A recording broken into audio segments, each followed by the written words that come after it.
castles dominated the medieval landscape, and Britain has some of the finest in the world. Today, most are decaying relics, many of their secrets buried in time.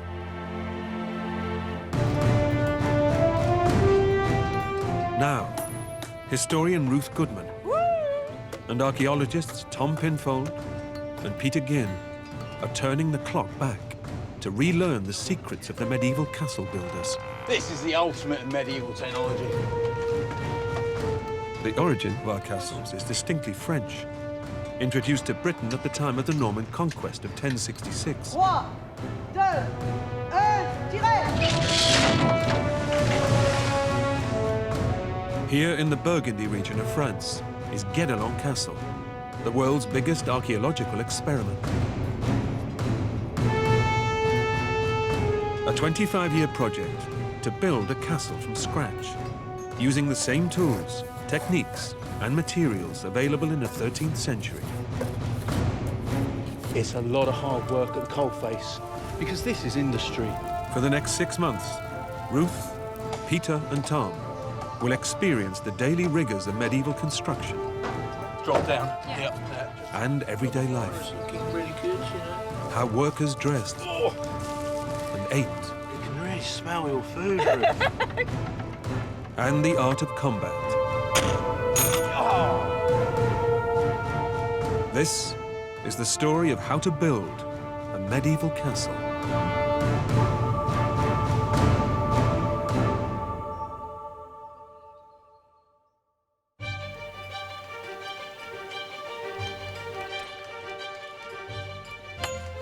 It's May, and the team have been immersed in the building works alongside Guedelon's masons.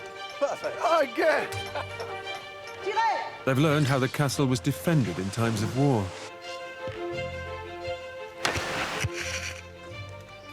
Every stone has to be in line because this is going to go up and up and up. Now the team discover the surprisingly colourful world of 13th century castle interiors. And much of the material they work with will come straight from the ground. Some of the stuff in here is ochre. From paint to brighten the rooms, It's hot. Look at the difference on my fingers. to turning mud into floor tiles. Can you imagine living in a world with no electric lights? And they'll be rediscovering an ancient art in a midnight firing at the kiln.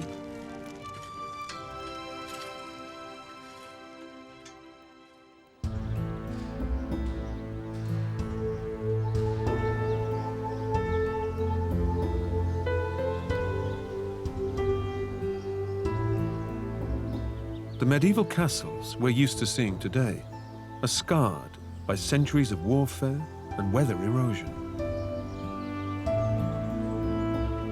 Most of their original roofs, carpentry, and interior finishes have long since disappeared. But these drab walls are a far cry from how they looked in their heyday. This is how many of us think of the interior of castles. Bare stone, echoey, damp, gritty underfoot, but that's because we're used to ruins. When they were in use back in the 13th century, they were rather different.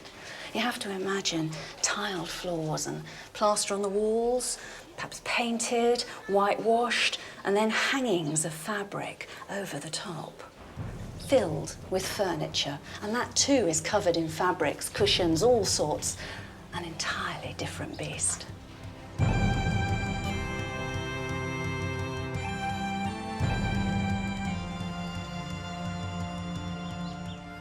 To strive for accuracy, the Guedelon project has adopted a specific historical time frame to work to.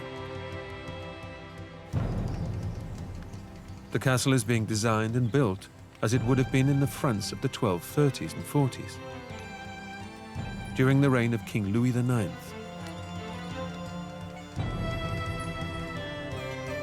The region of Puisay in Burgundy was governed by one Jean de Toucy, a vassal to the king. In turn, de Toucy was the overlord of several other lower-ranking noblemen. And it was one of these lesser nobles who would have commissioned a castle like the one being built here at Guedelon today. It's not a grand royal castle, bristling with military might and enormous wealth, but a fortified residence of relatively modest taste and design, according to the rank and means of the imaginary lord of Guedelon.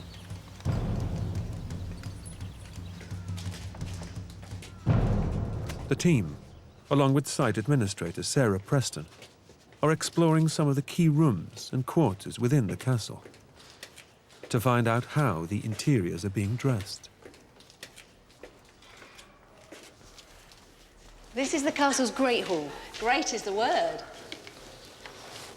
So this is very much the hub of castle life. It's a dining hall, it's a banqueting, feasting hall. I mean, this room is a statement of power and prestige, isn't it? Absolutely, which is why it's important to bear in mind, of course, once it's finished, we won't have these bare stone walls. The Great Hall was the political and business hub of castle life. This was where the lord held court, receiving his tenants and listening to their concerns and grievances. With many of the social rituals of the day being held here, it was important for the interior design to show off his wealth and status to invited guests. Over the next few years, the Great Hall at Guedelon and the Great Tower adjacent to it will be dressed in the style of a 13th century lord and his lady.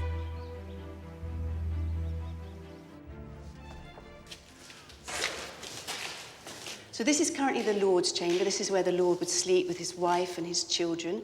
It's certainly a residential chamber. You can see that from the fireplace on the wall behind us. So it can be heated. That's not true of all the rooms in the castle. The stone walls are rough, uneven and drafty, but they would have been dressed and painted. Peter and Tom are going to be painting and tiling some of the castle's indoor spaces, while Ruth makes paint.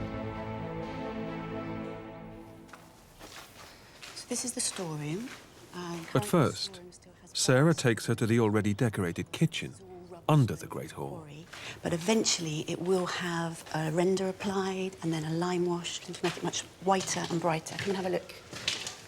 Oh, I see what you mean. I mean, that's real darkness into light, isn't it? It makes such a difference. People aren't used to necessarily seeing the inside of castle walls rendered and lime washed, but it's made such a difference to the people who actually work in the kitchen because it's like Seems sort of bounce off, turning doesn't on it? an electric light, absolutely. And I guess in terms of hygiene, it would have made a difference Oh, as yeah, well. definitely, really. It sort of kills anything that might be there and stops bugs getting into all the cracks and things. So you start with a really sterile surface, repaint it if you don't, whenever you need to. I mean, obviously, so far we haven't had the time to render the inside of all the rooms. We've got other priorities at the moment, but as soon as we've finished kind of the major building work, then we can get on with the job of rendering the inside, but I hope also the outside of the castle, because often the outsides of castles were also rendered and lime washed, because in terms of visibility, it just meant that your castle stood out in the landscape. So that's something that we couldn't necessarily get away with in a genuine historic monument, but here on this experimental site, that's something that we can show our visitors. The Tower of London, the White Tower, was named because it was lime washed on the outside.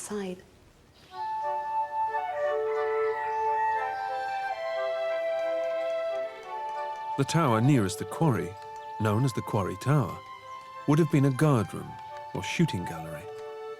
Even this would have been brightly decorated.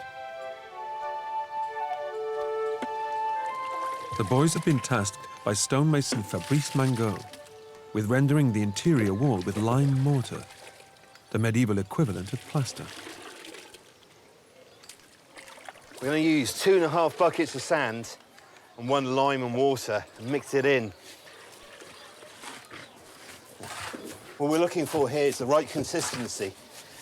Keep on adding a little moisture, turn it in, turn it in. A bit more. It's okay. Are you happy? Is that good enough? It's good. Yeah. Cosy workspace. Fabrice demonstrates how a medieval wall is rendered. Put some water. We're not drenching it though, are we? Just dampening the stone. If you don't put water, mortar, It just won't on stick. the- Right. okay? Archaeological research has revealed that rendering wouldn't have been applied in several smooth layers, but with a single rough coat, using a technique similar to spreading butter. Interesting technique, isn't it? Keeping the board close to the wall, pushing the render up. You understand? Shall we go first? You want to try? give it a go. Let me get it wrong. Yeah, I'm going to learn from your mistakes, my friend. So to do a turret like this, how long do you think it would take? 2-3 days 2-3 days. That's 10 days for you, for two Thomas. masons. At least 10 days for me. Good luck.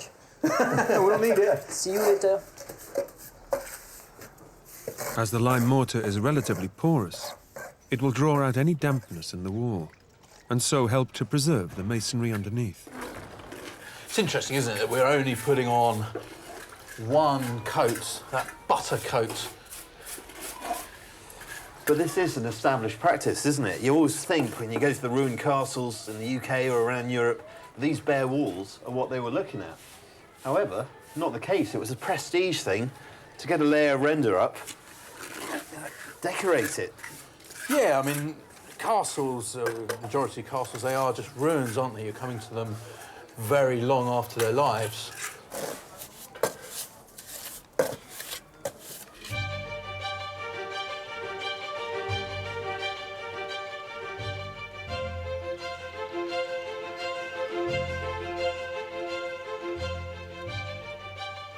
The medieval manufacture of tiles for castle roofs and floor spaces was an industry in itself.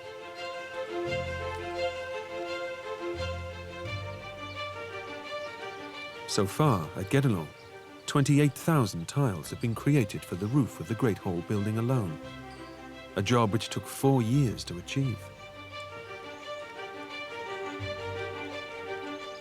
It's estimated that a total of 80,000 tiles will be needed to cover the roofs of the castle in its entirety. But as the 4 towers around the curtain wall are still under construction, tile production has now shifted from roof tiles to floor tiles. And Tom is about to discover just how laborious the process is to make just one tile. Just breaking up some of this clay. We're going to use it for our tiles. Obviously not in this state. We actually need to get a lot of these impurities out. But some of the stuff in here is ochre. And ochre can actually be turned into paint. So I'm going to separate some of that out. But for now, just stack up on this clay, get it back to the Tuileries or the tile makers. In the 11th century, many hamlets and villages in France specialized in tile production to meet increasing demand from the local nobility. And as the medieval tile trade grew, so did the strict regulations it was governed by, designed to standardize production. Oh, that's the thing about clay, isn't it? It's not easy to work. You can feel all the muscles getting involved. So you take some there. In 1280, a decree from Toulouse stipulated that good tiles may only be made from well-pugged clay, well trampled underfoot, and not over-dry. It feels nice, though. Is this good for the hands, good for the skin? Very nice for the skin, yeah. Some people are paying for this. Lucky us. I've always wanted soft hands. Tom and tilemaker Émeric Guyot are now removing any twigs and stones and making the clay homogeneous and malleable. Ah, so this hard lump here, this could be ochre. Yes. The ochre pigments contain colourful iron oxides and are set aside to be used for making paint.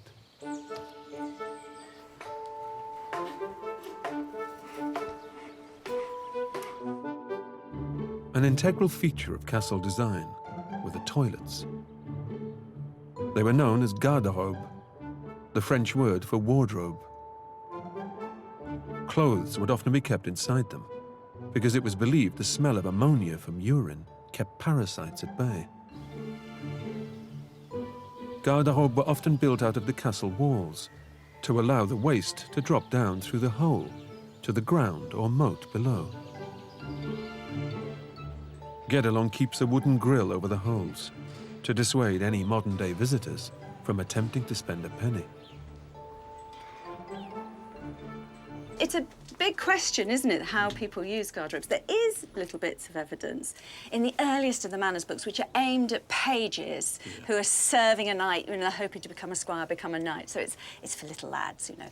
Their first job of the day, before their lord is up, is to prepare the privy.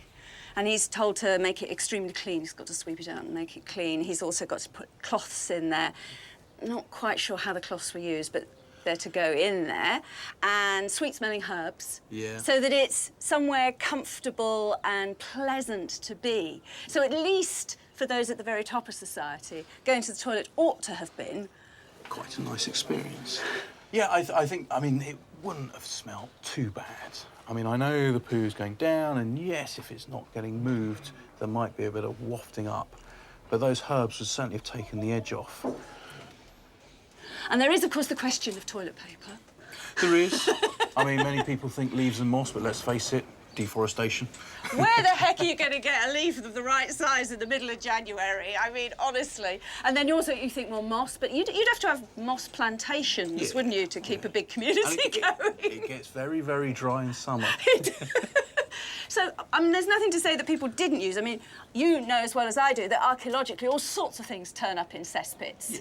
So probably people used whatever was to hand. But I do wonder if maybe the more normal system, especially in a castle, would have been to have your own cloth or rag or flannel to wash yourself with. Or even a communal rag. Quite possibly. Washed out in a bucket. Washed out in a bucket. It's perfectly possible. For these privies, well, certainly use a coat of render, coat of lime wash, probably a loose seat. I think a door might be a good idea too. And a door.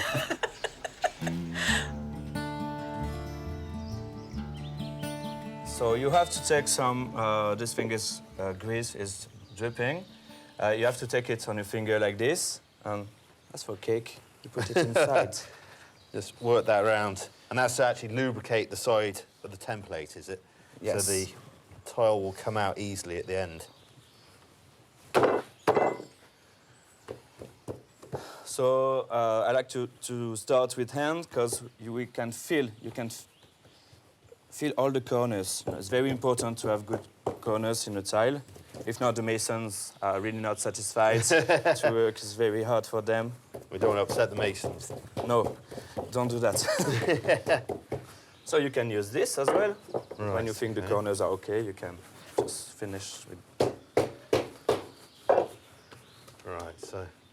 But you're not just hitting it, are you? Sort of looks like you're rolling a bit there. Yeah, a little bit. If you like do it like this, right, okay. you see. So okay. It's almost like you're twisting it off as you make contact. That's what's happening with you. With me, it's kind of in between, I think. New tool. New tool. You use this one like this and try to get something very flat.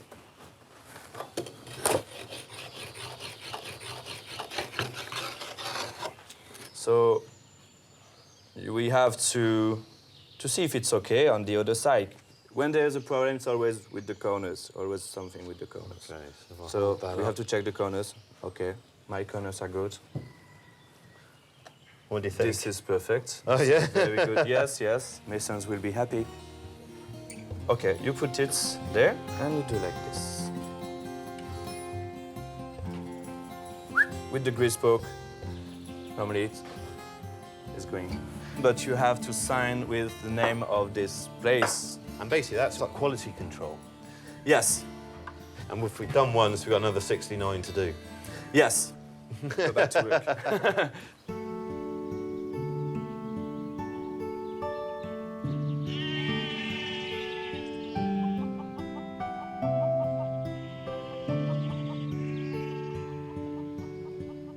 Just beyond the castle walls, Ruth is visiting Guedelon's paint house to discover how the ochre found in the quarry and in the clay is used to make pigments for paint. I'm going to start by grinding down the earths. Valérie Heurtaud is a ceramicist by trade from a family of local potters. She's in charge of pigments, paint making and decoration at Guedelon. Oh, right. So these are the pieces that Tom was finding in amongst the clay when he was doing the tiling. Donc on ne sait pas la couleur de la pierre, la couleur qu'il y a dans la pierre, on ne la connaît pas. Paint's funny stuff. It's not the same as dye. Dye stains the fibres of what you're dyeing. So if you get a wood stain, that is a dye for wood, because it's dyeing the wood fibres in the same way as cloth is a dye that stains the fibres. Paint is different. Paint is bits of coloured stuff that are glued onto a surface. And so if they're very big lumps, the amount of light coming off is quite small, the colour looks patchy and thin. If you can make the particles very, very tiny, the light will refract off them in a great burst and you'll get a really strong, intense colour. I mean, I shouldn't think a 13th century person thought about light refraction, but they did know that if you grind it thoroughly, you get a much better paint. It's not a bad colour, is it? Look good against the yellow. I've got the yellow still on there. Yellow ochre is the other key colour found in the natural Guedelon environment. Tout à l'heure, je n'aurais pas dû dire, mais bon, c'est pas grave. Donc on mélange. This really is the colour of Guedelon. Oui. Look at that. When you're around here, everything's this colour, absolutely everything. That is the dust that we breathe in whenever you go anywhere near the castle. It's what grinds underfoot. It's the, you know, just look at the place. This is the colour of the ground. So having sort of crushed it up a bit and dissolved it, we're now sieving it. We want small particles. As the mixture settles, the heavier ochre particles fall to the bottom, and the remaining liquid is left out in the sun to dry. The finer particles left behind are then ground down into a powder. It's an enormous amount of work to grind this down to the fineness that you need, but when you just see the range of colours that have been produced just out of the earth of Guedelon, you can see why people would bother. Just look at it.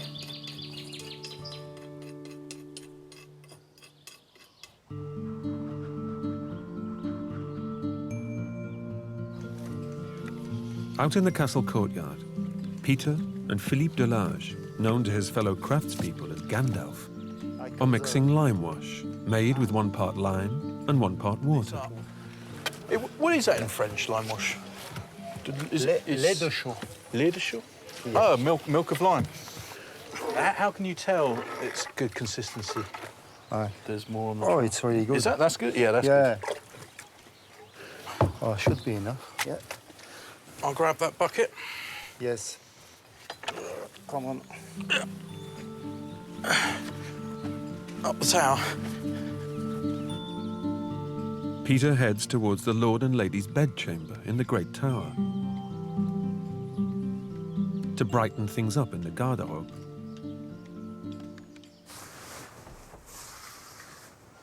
Right, left, English, French, à droite, à gauche. And then it's down, down, down.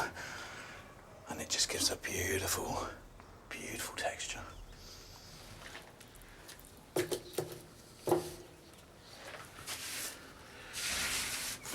I know at Guedelon there was a massive debate as to whether, you know, they should leave the stones, the walls bare, because all this work had gone in by the masons to put the stone there. And they say if you cover it up with mortar, with render, and paint it with lime wash, the public won't see it.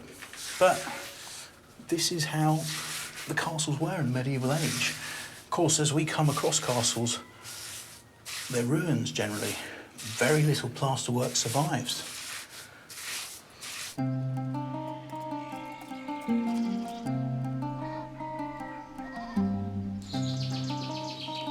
Ruth and Valerie experiment with a bit of 13th century chemistry. So this is the local yellow ochre earth. Oui, oui. And we're cooking it Parce qu'il va devenir rouge. because we're trying to turn it red. Oui. It's quite exciting, isn't it, that this just comes out of the ground all yellow and you can get this range of colours. Là, il est déjà en train de changer de couleur Oh, sur le bord. Yes, you're right. I can see. There, where it's hot. Look at the difference on my fingers. Yellow ochre is a hydrated iron oxide, known as limonite. As it's heated over the fire, some of the limonite turns into hematite, turning the ochre into rich, darker shades, such as burnt sienna and burnt umber. Pigments like this are really ancient. Right across Europe, if you think of those cave paintings right at the dawn of human history, this is the sort of paint that they were using to make them. And if you think of Britain, the Picts, those people are known or described in the ancient Roman texts as being covered in red paint, the red men, and the Irish talk about it too. It seems to have been a really Celtic thing to do, to paint yourself in red and yellow ochres. Vraiment rouge. Oh, look at that.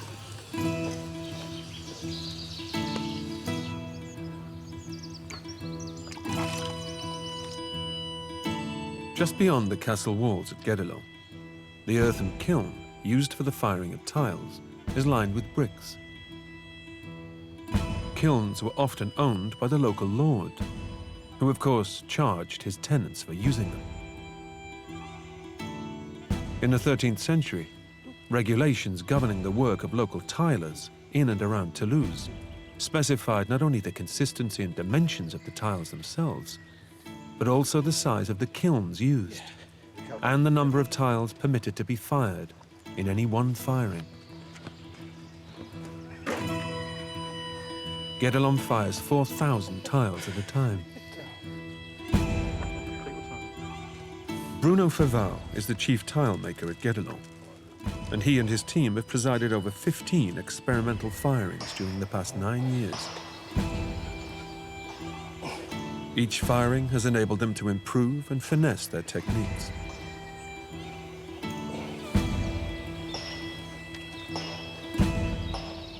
The way they're placing them in the kiln, they're leaving gaps so that when they fire this, the flames can work their way up through every single tile and hopefully there'll be an even temperature, making each one hard, each one a very similar colour, and making sure there's no losses.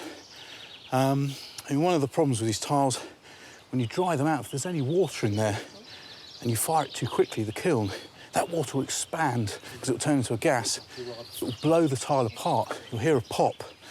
And if these are stacked incorrectly, if one tile goes, several tiles could go. They've been doing this for a number of years. So they know what they're doing. A lot of this is trial and error, experimental archaeology. They know what these kilns look like from excavations that have been done in the UK, that have been done in France. Now they know how these kilns actually work because they've been working these kilns.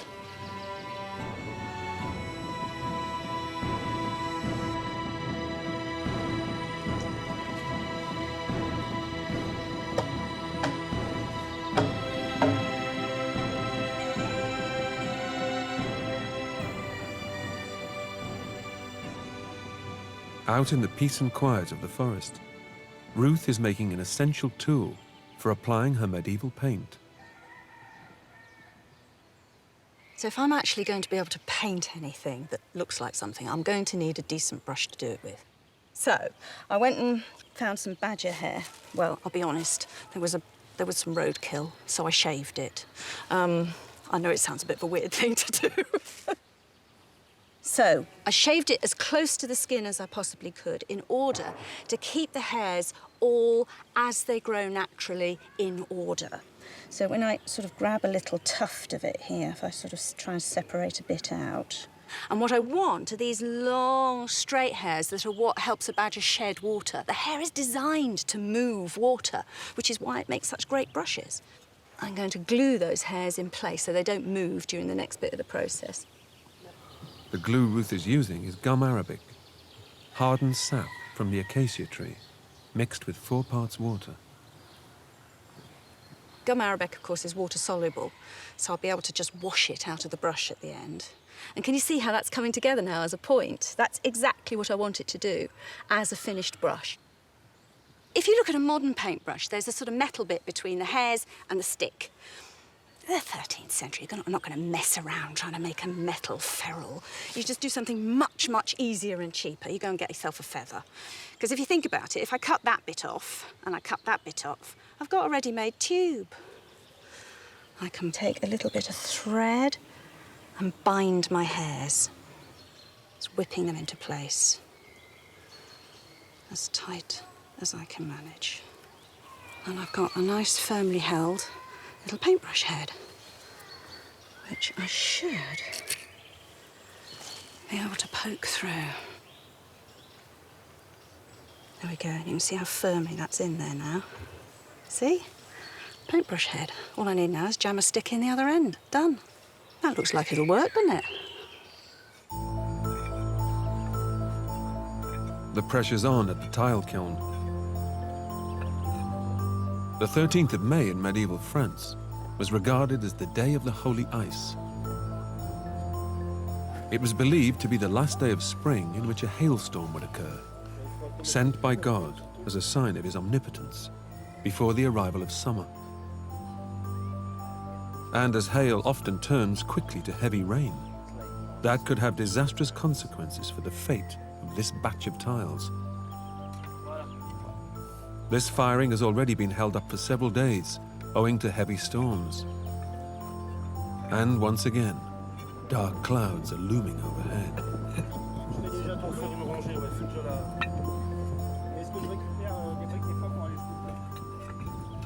The rain is coming, and we've just got to get this finished, because if these tiles get wet, it'll be a serious problem. Not only can it affect their ability to fire, essentially they may explode if the water gets in there. It'll also take an awful lot more fuel to dry this kiln out and then get it up to temperature. Medieval tile makers would probably have used mud, earth, or wooden boards to weatherproof the tops of their kilns. But for reasons of practicality and efficiency, Guedelon relies on sheets of 21st century corrugated iron. There isn't a moment to lose. Here it comes, the holy ice. The hail. The last time of the year you'll get hail, and almost as if on cue. As feared, the hail quickly turns into a downpour. The kiln will remain covered for several days to allow the soil around it and the wood required for firing time to thoroughly dry out. Only once Bruno has assessed that the ground and climate conditions are optimum will the firing finally take place. Good work, Peter, good work. And at this rate, it may have to be postponed for several more days yet. Glad I've got a poncho, Tomo.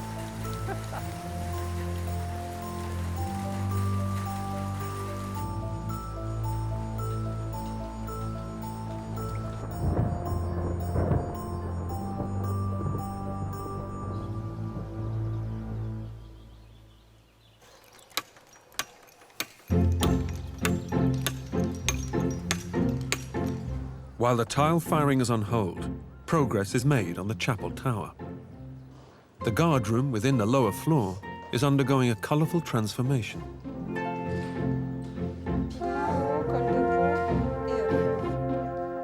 Valerie and her colleague Aurélie Paillard are using the Guedelon ochre to paint a design on the walls, known as fictive masonry. This was a popular style of artwork among the nobility and royalty throughout Europe in the mid-13th century.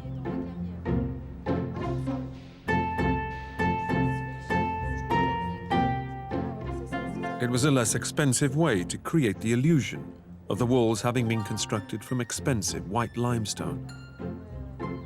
By lime washing the cheaper sandstone white and then overpainting this with a colourful fake stonework pattern, a look of grandeur and of wealth was created. Transformation of this room is incredible, isn't it? Yeah, to think it goes from bare stone to render to lime wash to this. I mean, this is prestige, isn't it? In 1240, the Queen of England had something very similar in her bedchambers with the addition of flowers. But you know, brightens the room, doesn't it? It's like visual, it's impressive. Yeah. And these fake joints made out of this ochre paint give the impression of highly cut stone. Exactly. It's like you are replicating what's beneath it, but in a very stylish way, in a way that actually says to people coming here to visit, this is what I'm worth, I've got money, I can make this happen. The ochre pigments would be mixed with a glue binder made from egg, or sometimes rabbit skin, to make the paint. I'm not sure if my lines are dark enough. Uh-oh. I think I top-loaded my brush a little bit too much there. It hasn't run. That's the danger, isn't it? Too much pigment on your brush. Yeah, do you want to touch up that bit there, and then I'll nip in there?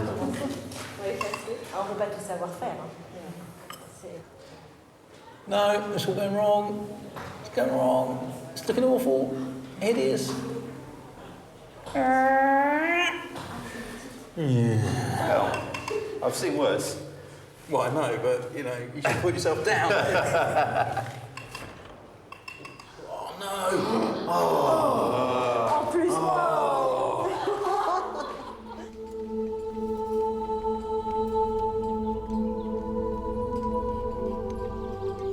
Every aspect of Guedelon's design is planned by a scientific committee of experts.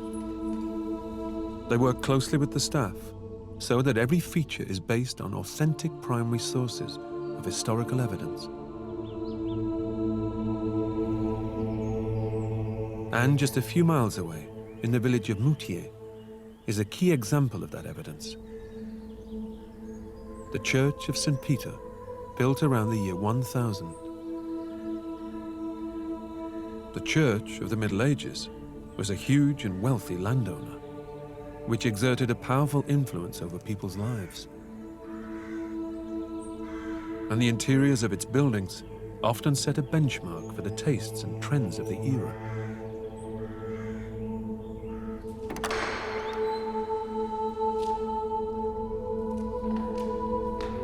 In the early 1980s, the white distemper covering the interior walls started to crack and peel, This is amazing. uncovering a fascinating medieval secret. Everywhere. A painstaking conservation over the next 10 years revealed these stunning ochre murals from the 13th century. They've provided Guedelon with an authentic and illuminating resource from which to draw inspiration for the interior decor of the castle. This is the panel that we're particularly interested in terms of the work we're doing at Guedelon. Right. It's amazing. You can pick out there, you can see the frieze. Yeah. And these 5-petaled flowers, you find these all over the place. Very pop art, but it's pure 13th century. Of course, the church would have been absolutely central in people's lives. Everyone locally would have had to have come to this church. So the paintings on these walls aren't just decoration. They are here to tell stories. They can be read very much like a cartoon strip. Right. It's almost the entertainment of the age. The biblical story just laid out in scenes. And I like the way that the artists have also taken the opportunity to retell the story in their way. If there was any kind of friction between them and the church, look, we've got Eve here, sashaying away, being very cheeky, giving the wink to Adam, just behind here. They have a wink. We can't see what happens behind the pillar, and then afterwards they've got a harvest and a child. So I wonder what the reaction was, because presumably the villagers would be in on the joke. Only we knew.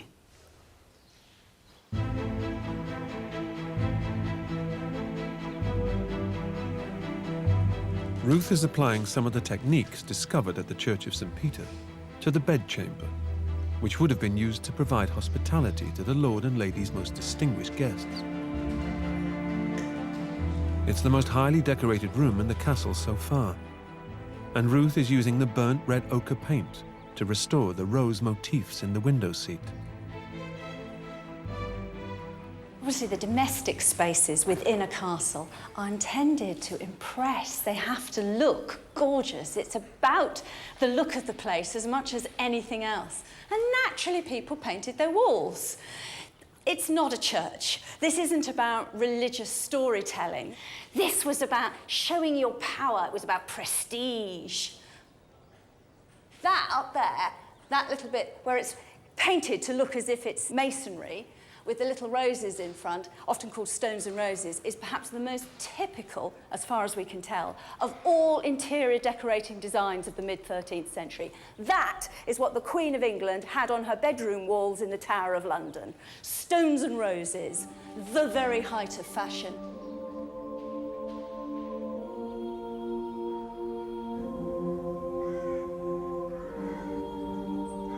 Back at the Church of St. Peter in Moutier, Sarah explains how the paintings on these walls have informed the way in which Guedelon's interiors are decorated.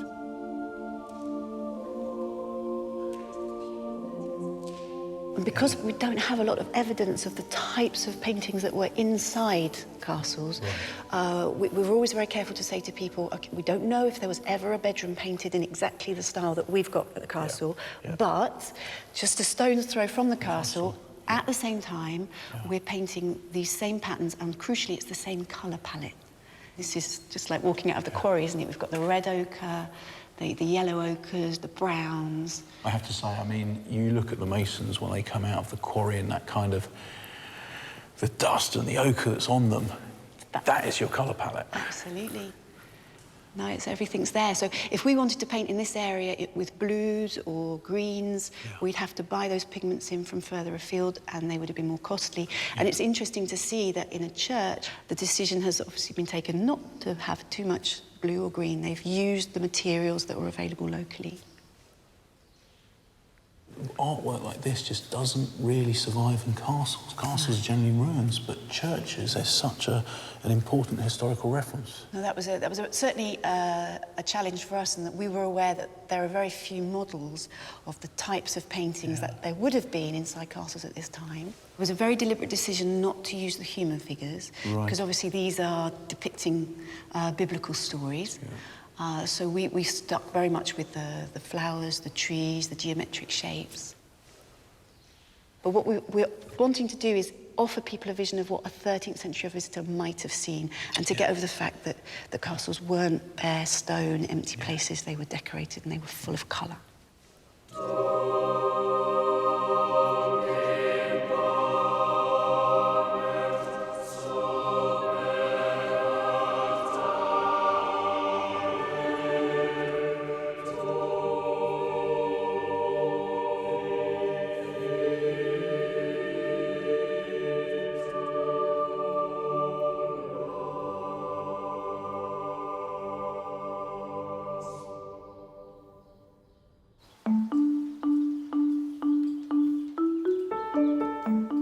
Another area of the castle, which is the result of intense research into 13th century architecture, is the chapel.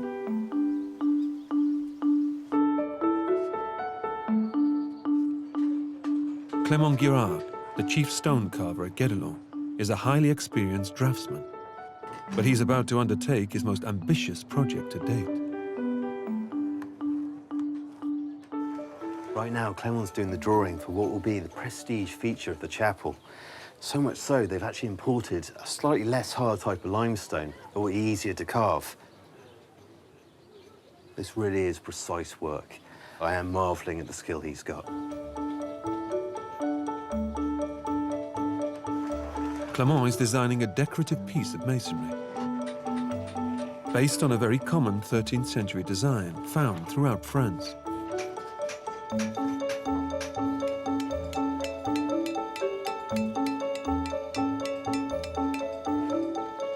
It's a niche for the chapel wall, with a trefoil-shaped head, which will sit upon pillars, rising from two small basins called piscines.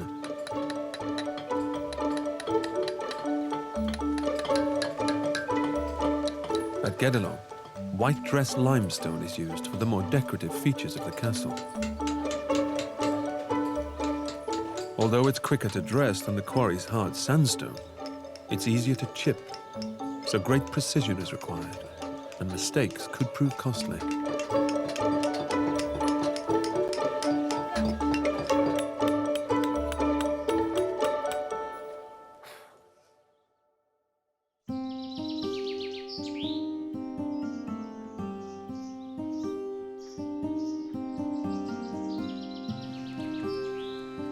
Finally, it's the morning of the long-awaited firing of the kiln. Peter's up early to help share the workload with Florian Dubois. The firebox in the lower chamber has been stacked with logs and twigs. And at last, the first piece of kindling is lit.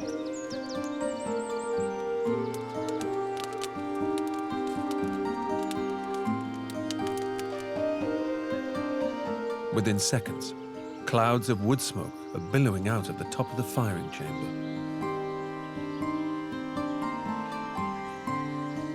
It's going to take hundreds of armfuls of wood and many hours of careful monitoring to turn these flames into the roaring blaze required to fire the tiles. A long, hot, and exhausting day lies ahead.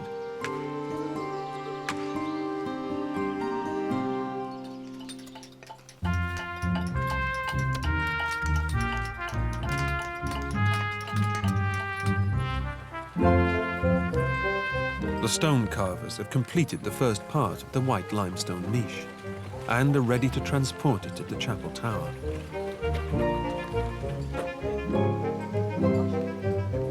The hoisting of the stone requires care and attention. The Lord, and all of those working for him, would have set great store by this sacred work of art.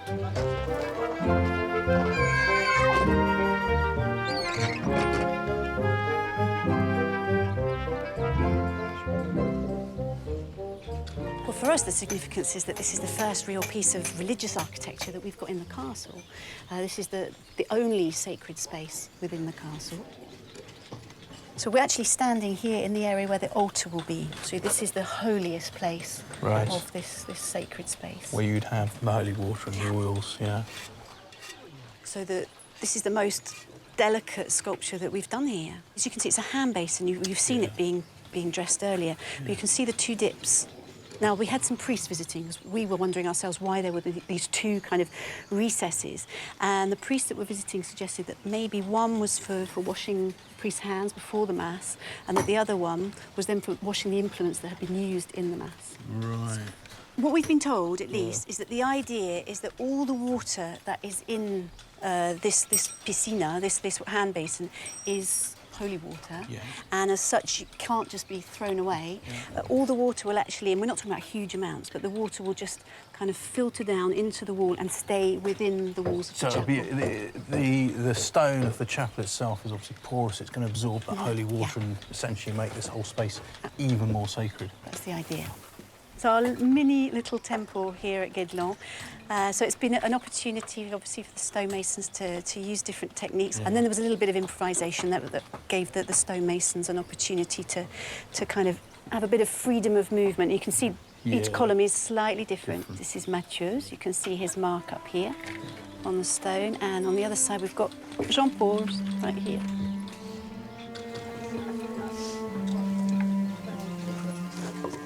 The mason's marks on dressed stones are a permanent reminder of the ancient skills and techniques of the medieval masons. Each one presents us with a unique signature of the craftsman who carved a particular piece.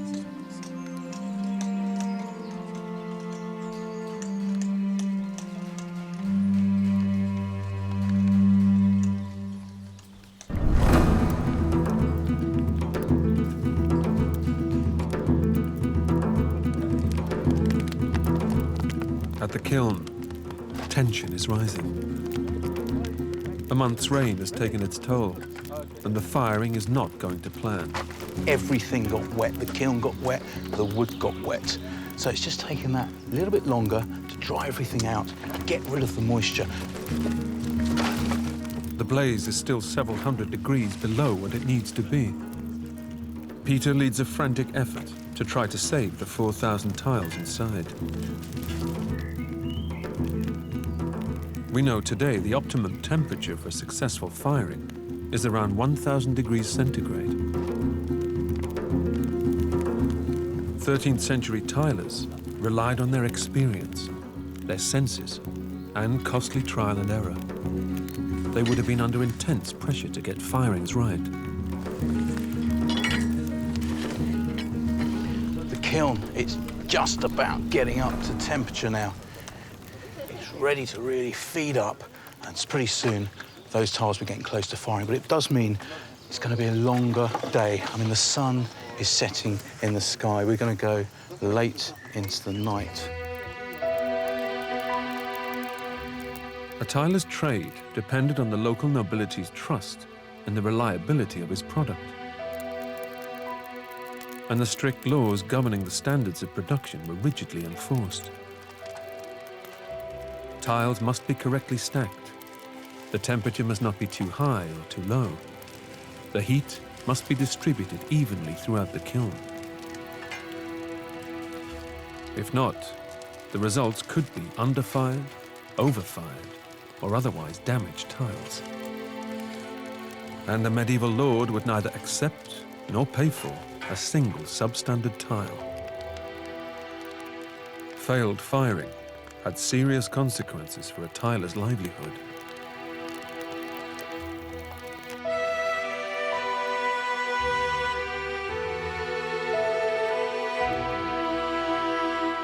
As darkness falls, Peter and the team finally succeed in getting the temperature up to 1,000 degrees centigrade.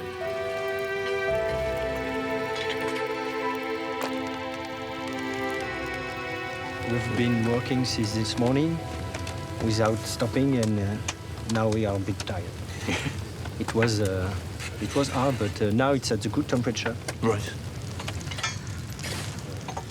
And what sort of colours are you looking for in there? It must stay orange. If it's white, it's too much. If you want the tiles to be fired evenly, we must stay at this temperature during 2 hours. Oh, right, okay. But are you happy, Sybil? Yes, Yeah? yes, we are. Yes, it's a dream. Yeah.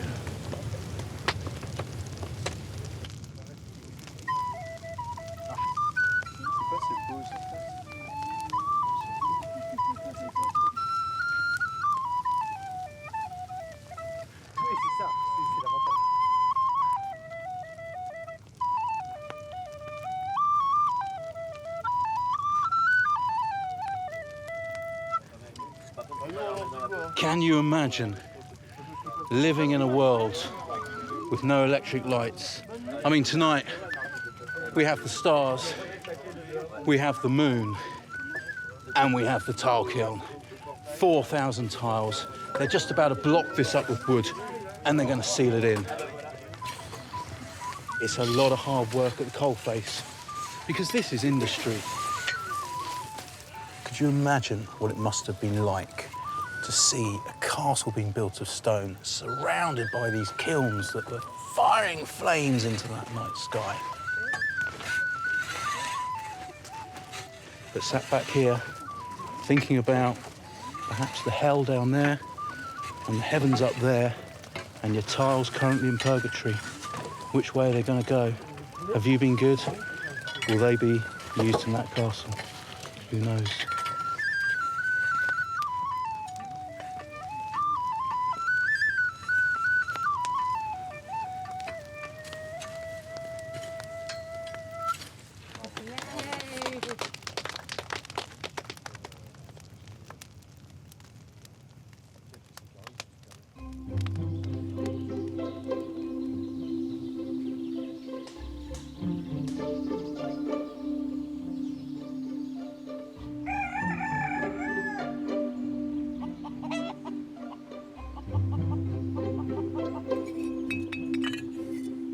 It takes several days for the kiln to cool down.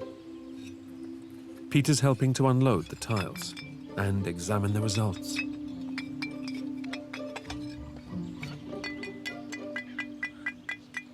Même seulement en les, regarde, en les frottant, il n'y a pas de souci. Ouais. Tac, ça c'est beau. You can hear this? Yeah, I can It's hear that. really like this sound is perfect for us. That ringing sound is what you're looking for. Hey, perfect sound. Ah, it's a good sound. So, Why are you guys spitting on the tiles?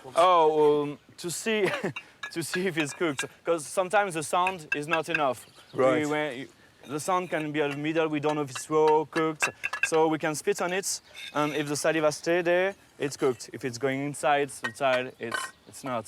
Every single tile coming out of this kiln, you're quality controlling them. You're listening to sound. Yes. If you're unsure, you spit on it. If it goes in, Yeah. We somebody can't cooks. spit on everyone. 4,000. We don't have. Absolutely. But what happens if they overcook? We have an example. So it was not for this firing. It was for one before. When overcooked, it's going like that. So we have this bubble of gas inside, and the bubble is going bigger, and the tile will burst with time. And this is good quality, handmade. Well, I saw how hard you guys worked and how long it takes to make these tiles. I mean, it's good. I'm pleased. I'm happy for you. You know? We're happy too. Especially with this firing, we're really happy. Yes, we have very good results. It's really nice to have it.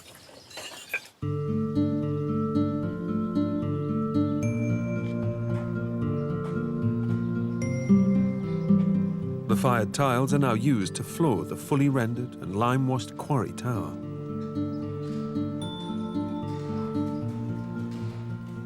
It will take thousands more tiles and several more years of rendering, lime washing and painting before the entire castle finally looks like it might have done in the 13th century.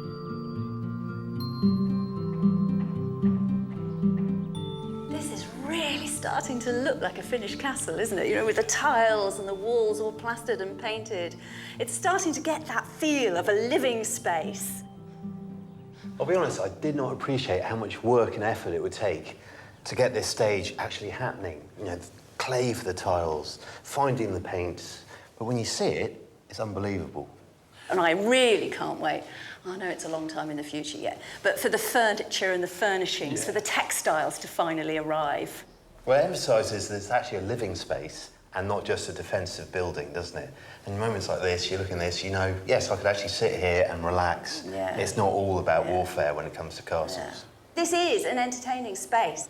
Next to the Great Hall, you can bring your more select guests in here to wine them and dine them, and perhaps a guest bed in here, and everybody else sleeping around on mats. You can get the feel for that sort of convivial way of life. I have to say, though, the medieval period, far more colourful than I thought it was.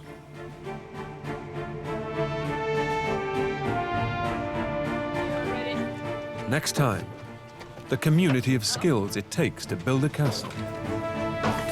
From the blacksmith transforming metal to the never-ending need for wood. Plus, making a medieval watermill. Wow, is all I can say.